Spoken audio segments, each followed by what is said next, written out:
Dolar nampaknya tidak berkutik karena meskipun sempat mengalami kenaikan, tapi nyatanya ditekan kembali setelah data GDP Amerika menunjukkan angka yang meleset atau lebih tepatnya turun dibandingkan bulan sebelumnya. Nah, hal ini juga akan menjadi perhatian khusus karena secara keseluruhan emas sama sekali tidak berkutik. Walaupun sesuai dengan ekspektasi, dia naik dari level 2024 menuju 2036. Cuman masalahnya adalah kapan dia akan tembus 2038 atau bahkan 2040 atau bahkan lebih tinggi.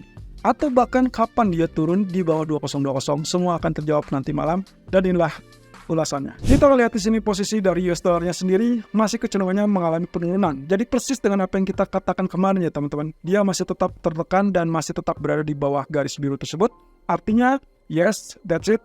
Dia masih kecenderungan mengalami tekanan turun karena memang sejak tembus areal support biru, otomatis areal biru tersebut menjadi resisten. Dan sampai saat ini kita tidak melihat adanya kenaikan yang lebih tinggi daripada level tersebut. 104.44. So far, kalaupun dianggap kemarin sempat spike, inilah candlenya shooting star dan dia tertahan di 104.24. Nyaris sekali ke 104.40-an. Nah oke, sekarang kalau misalkan seperti ini apa yang bisa kita lakukan? Oke, harapan saya adalah kalaupun misalkan kita lihat di sini kita anggap rejection, maka peluang berikutnya adalah seharusnya turun.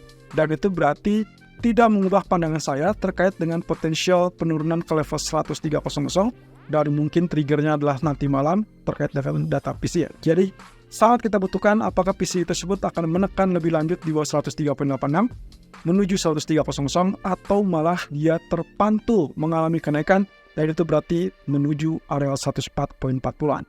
Satu sisi, kalau kita perhatikan dari grafik H4-nya, kondisinya itu seperti ini. Posisi dari head and shoulder lagi-lagi masih tetap sangat kuat sehingga kita anggap kenaikan kemarin pun kecenderungannya adalah pull up ataupun retest resisten. Di sini dia kecenderungannya tidak mampu untuk bangkit ataupun naik di atas resisten neckline. Jadi kita anggap bahwa penurunan itu masih akan seimbang dengan target penurunannya dan itu berarti 103.20 atau bahkan 103.00.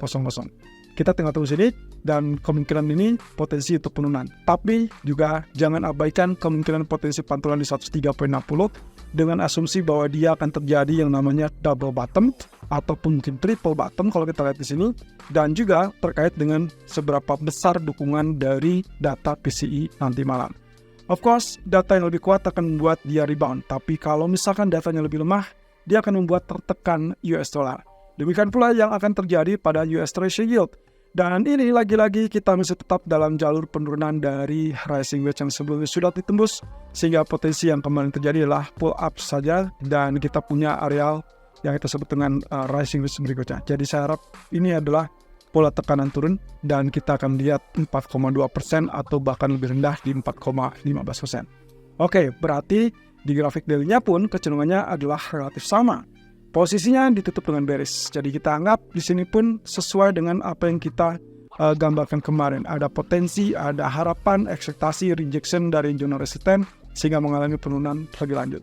Oke, berarti kalau gitu kita lihat di sini potensi dari gold pun grafik H1 sudah jelas kembali tertahan di areal yang sama dan potensi tersebut saya anggap dia menunjukkan betapa kuatnya areal 2025 alias 61,8%-nya. Dan perhatikan di sini teman-teman, kondisi yang sama dari pantulan sebelumnya itu tertuju pada area yang sama, sehingga kita asumsikan kalaupun kita gambarkan ini sebetulnya mirip dengan potential double bottom.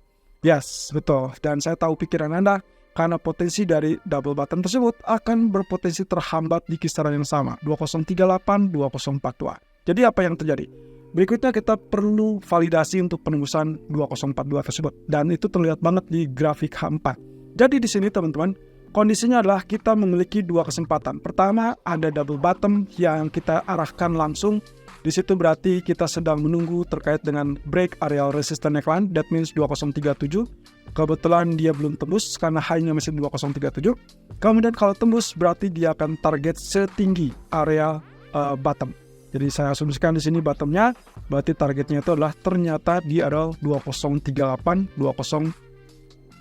40-an atau lebih tepatnya 2048 ya. Kalau lihat di sini ini 2048, 2050-an persis dengan areal resisten yang sangat mengganggu dalam 2 minggu terakhir. Jadi Kalau seperti ini sebetulnya sangat terbuka peluangnya untuk tembus 2042 untuk mengejar 2048. Cuman masalahnya adalah nantinya di 2048, 2050 ini apakah dia mampu untuk tembus lagi alias lanjutkan kenaikan ke 2060-an atau justru dia mengalami rejection kembali seperti yang sudah-sudah. Nah, ini yang akan menjadi perkara. Akan sangat ditentukan oleh data PCE. Satu sisi, bagaimana nasibnya dengan inverse head and shoulder, ini masih tetap terbuka peluangnya. Dan dengan demikian, kalau misalkan ada double bottom di sisi yang bagian right shoulder setelah tembusan neckline, maka ini akan menjadi harapan yang lebih kuat lagi. Artinya, bagian double bottom ini akan mendukung terkait dengan kelanjutan dari pola inverse head and shoulder, sehingga diharapkan kenaikan tersebut berjenjang 2038, 2050, bahkan 2060. 3 level resisten sebelum akhirnya akan membuka peluang untuk target utama dari inverse head and shoulder, yaitu 2080. Kenapa? Karena di dalinya pun demikian. Hal yang sama.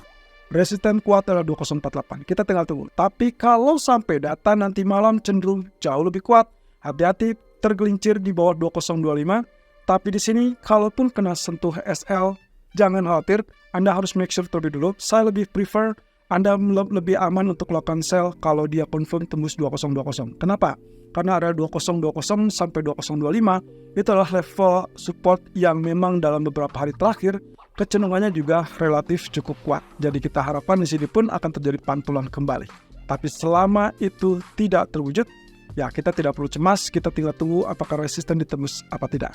Satu sisi, kita harus tetap wait and see sampai data nanti malam dan pertimbangkanlah data ekonomi sebagai yang utama. Apalagi dengan sore hari ini, berarti saya akan abaikan kondisi teknikalnya terlebih dulu. Saya akan lebih prefer menunggu sampai data PCE tersebut dirilis di jam 20.30. Kalau misalkan kuat, silakan follow sell. Kalau misalkan lemah, maka silakan follow buy. Nah, kemudian untuk crude oil, kita sayangnya kembali menunjukkan adanya betapa kuat areal 79 tersebut. Terhenti di 79.50, turun kembali ke level 78. Dan inilah berikutnya. Kondisi ini, kalau menurut saya, kelihatannya kita akan tetap melihat potensi 77 atau bahkan 76 kembali, atau paling parah adalah 75.83. Artinya di sini, setelah gagal untuk bertahan atau bahkan lebih tinggi, maka dia akan kecenderungan berada di bawah bagian trendline, sehingga saya masih tetap prefer sell terlebih dulu.